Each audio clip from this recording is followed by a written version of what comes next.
You're listening to the Daily Sales Tips Podcast, and I'm your host, Scott Ingram.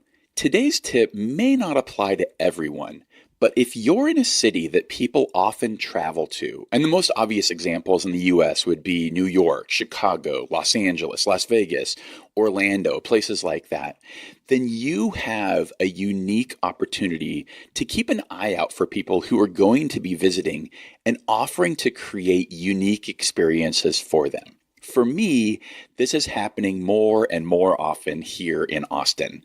The week after next, the Serious Decisions Conference is here, and a number of my clients will be coming to town, as well as people that I've gotten to know over the years I've spent in the marketing technology space. There's also a little podcasters conference coming up in a few weeks as well. What prompted this tip is that I just sent a note to somebody who I know will be speaking at one of those conferences. We traded emails a couple of times, but we've never spoken and never met. And this is somebody that I'd really like to meet. So I simply mentioned that I knew they were coming to town and often to be their personal Uber driver and pick them up from the airport, and offered to recommend some great places to eat or things to do since I don't think they've been here before. For Serious Decisions, I'm thinking about grabbing a table at a fun restaurant or bar within walking distance of the conference for a few hours and just suggesting that people stop by to say hi, meet some of my other clients and friends. None of this has to take a ton of effort.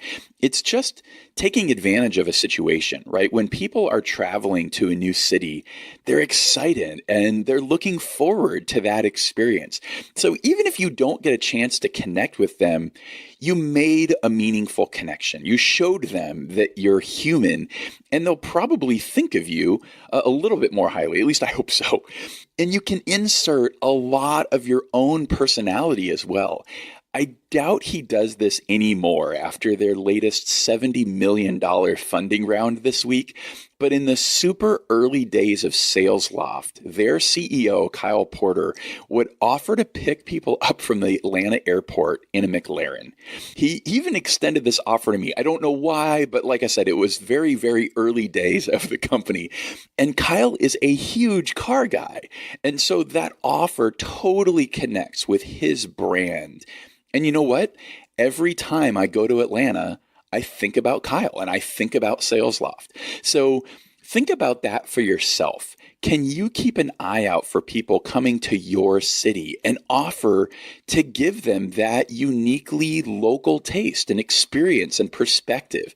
And if you're ever coming to Austin, well, send me a note, and you can do that at scott@top1.fm. I love connecting with podcast listeners and would absolutely love the opportunity to buy you a drink. So thanks for listening. Come back all this week. There are a bunch of great sales tips coming up.